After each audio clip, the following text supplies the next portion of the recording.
Les examens de fin d'année auront bel et bien lieu. Selon le site du ministère de l'Éducation nationale, ce sont les tout petits, entendez les élèves du primaire, qui ouvrent le bal des examens à grand tirage avec les épreuves écrites de l'entrée en 6e et du CEP, certificat d'études primaires élémentaires, le 6 septembre. 2 semaines après, seront proclamés les résultats. Après le primaire, suivront les élèves de la terminale. Les écrits du baccalauréat vont se dérouler du 20 au 23 septembre.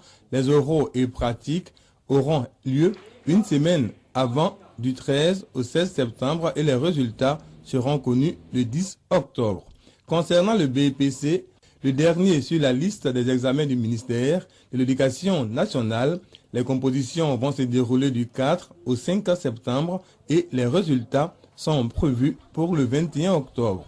Le site du ministère de l'Éducation nationale précise que les examens à grand tirage vont se dérouler de septembre à octobre en raison de la crise post-électorale. L'année scolaire, quant à elle, sera extensible jusqu'au 19 ou 29 juillet, comme l'a décidé le gouvernement pour la zone hors ex-CNO, centre-nord-ouest de la Côte d'Ivoire, et au 12 août pour les zones ex-CNO. Les examens dans les zones ex-CNO seront organisés de façon exceptionnelle de septembre à octobre. Toutes ces mesures, selon le site du ministère de l'Éducation nationale, ont pour objectif d'éviter une année blanche au milieu d'élèves du primaire et du secondaire. Mondial veut appuyer la Côte d'Ivoire pour la reconstruction nationale et la remise en l'état des infrastructures. Le directeur des opérations de la Banque mondiale pour la Côte d'Ivoire est venu confirmer au Premier ministre Guillaume Soro la reprise des décaissements sur le portefeuille de la Banque mondiale. Nous avons aussi parlé un peu du futur, c'est-à-dire de ce que la Banque mondiale pourrait faire dans les mois et les années à venir. J'ai rappelé que dans un certain nombre de secteurs tels que la reconstruction, tels que la remise en place des structures régaliennes de l'État, tels que l'accompagnement des jeunes vers l'emploi, tels que la remise en état des infrastructures, que sur l'ensemble de ces sujets, la Banque mondiale envisageait donc d'accompagner le gouvernement de Côte d'Ivoire. Nous avons aussi échangé sur les perspectives d'avenir en termes de croissance économique, en termes de ce qui serait nécessaire pour que le secteur privé revienne en Côte d'Ivoire. Avec la responsable désarmement, démobilisation, réinsertion de l'opération des Nations Unies pour la Côte d'Ivoire, le Premier ministre Guillaume Soro a fait un large tour d'horizon du processus DDR. Le Premier ministre, qui est ministre de la Défense, suit de très très près le processus de collecte d'armement en Côte d'Ivoire, bien sûr le processus de désarmement et de réinsertion de combattants, ainsi que bien sûr l'appui à la réforme du secteur sécurité, c'est-à-dire l'ensemble des piliers, la sécurité, la défense, la justice, les prisons, les douanes, des eaux et forêts. Donc, il s'agit vraiment de reprise en main des différents piliers de la sécurité que la Côte d'Ivoire connaît. Honoré Denyi et Alain Caro, respectivement vice-président de Shell pour l'Afrique de l'Ouest, par ailleurs président du conseil d'administration de Shell Côte d'Ivoire et directeur régional Côte d'Ivoire et Burkina Faso, étaient les hôtes du ministre ivoirien du commerce, Dagobert Banziou. Venu prendre part au conseil d'administration de leur entreprise, la direction régionale de Shell Côte d'Ivoire a saisi l'occasion pour rencontrer le ministre Dagobert Banziou afin de lui faire part d'un certain nombre de leurs préoccupations. Nous avons reçu un message très positif des autorités qui veulent aider le secteur privé, pas seulement parce qu'ils veulent faire plaisir au secteur privé, mais parce qu'ils sont conscients du rôle que nous pouvons jouer pour aider le pays dans la reprise, la création d'emplois. À cela, il faut ajouter le paiement double des droits de douane et le désir de Shell de jouer pleinement sa partition dans le cadre de la reprise des activités en Côte d'Ivoire. Dagobert Banziou a rassuré ses hôtes quant à la prise en compte de leurs préoccupations. Rencontre au pas des courses pour la délégation de la Cour pénale internationale. La procureure adjointe Fatou Bensouda et ses collaborateurs ont échangé avec la procureure générale près la Cour suprême Mazouin Antoinette. Objectif, expliquer leur mission en Côte d'Ivoire. Nous saluons la présidente de la CPI qui prend à cœur nos problèmes, nos difficultés devant toutes les exactions, tous les crimes d'ordre humain commis en Côte d'Ivoire pendant cette crise post-électorale. Également sur l'agenda de la délégation, la primature. Ici, la mission a échangé avec le Premier ministre Soro Kigbafouri Guillaume, entouré pour l'occasion de quelques membres du gouvernement. Le Premier ministre nous a assuré la coopération de la gouvernement ivoirien. Il nous a parlé de le chemin que la Côte d'Ivoire a choisi pour avoir la justice ici après les élections. La délégation s'est ensuite rendue à la résidence de l'ambassadeur des États-Unis.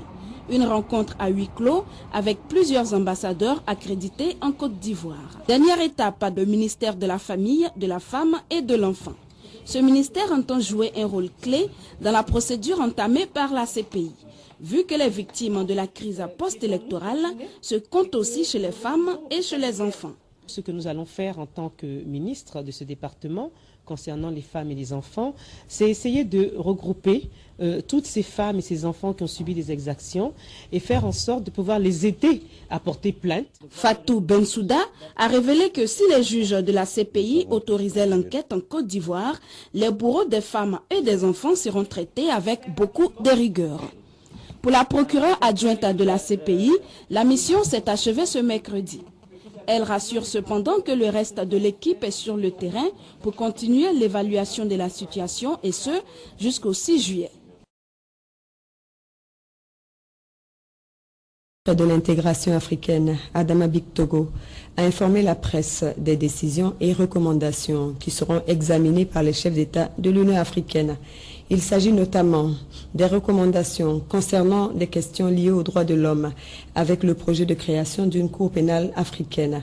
Pour ce qui concerne le budget de l'Union, estimé à ce jour à 300 millions de dollars, une autre approche est proposée pour sa mise en œuvre. Les ministres recommandent qu'il soit mis en place 6 mois à l'avance. Le thème central du sommet des chefs d'État, l'autonomisation de la jeunesse pour le développement durable ainsi que l'intégration africaine seront au centre des débats. Et pour toutes ces questions, la position du président Alassane Ouattara est très attendue. Donc tous les pays sont demandeurs. C'est dire ce que représente la Côte d'Ivoire à leurs yeux. Le président de la République viendra donc participer à cette session ordinaire, mais surtout par le niveau de la demande des audiences. On est tous convaincus que la Côte d'Ivoire, pour sa relance économique, pour sa reconstruction, pour la réconciliation nationale qui a été donc indiquée dans le document de l'Union africaine, bénéficiera donc du concours de tous les États membres de l'Union africaine. Le 17e sommet des chefs d'État de l'Union africaine s'ouvre ce jeudi à Malabo et la présence du président Alassane Ouattara suscite beaucoup d'espoir quand on sait que cette organisation supranationale créée en 2002 doit se réformer pour répondre aux défis de la mondialisation. La République est accompagnée pour ce déplacement à Malabo, en Guinée équatoriale, des ministres Adama Tunkara et Adama Bitoko. Le ministre des Affaires étrangères, Daniel Kabla-Duncan, a précédé, lui, depuis la semaine dernière, le président Alassane Ouattara à cette 17e session du sommet des chefs d'État et de gouvernement de l'Union africaine. À Malabo, le chef de l'État et ses pairs du continent vont débattre de l'autonomisation des jeunes comme facteur de développement durable.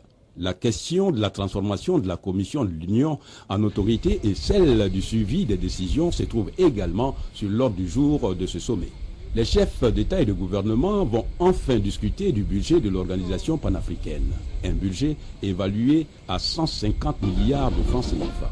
Le président de la République aura en marge de ce sommet de 48 heures une rencontre avec la communauté ivoirienne vivante en Guinée équatoriale. Salut aux couleurs.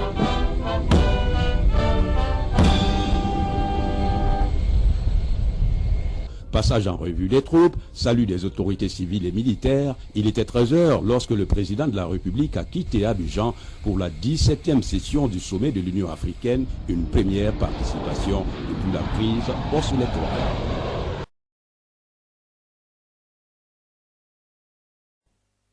Certains éléments des forces républicaines de Côte d'Ivoire n'honorent pas ce corps de métier si noble.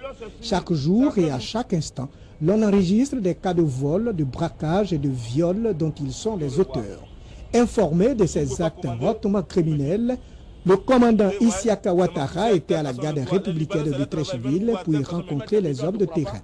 Dans un message on ne peut plus clair, le chef d'état-major adjoint a exhorté les éléments des forces républicaines à bannir ces pratiques qui ternissent l'image des forces républicaines. La nouvelle armée, leur a-t-il indiqué, a besoin de militaires exemplaires, garants de la sécurité des populations. Le chef d'état-major adjoint leur a recommandé d'adopter des attitudes républicaines. Après Treichville, le chef d'état-major adjoint s'est rendu au camp commando d'Abobo où il a tenu ce même message de sensibilisation. Tout le monde est désormais averti, les brebis galeuses seront extirpées des rangs des forces républicaines de Côte d'Ivoire afin de préserver leur image.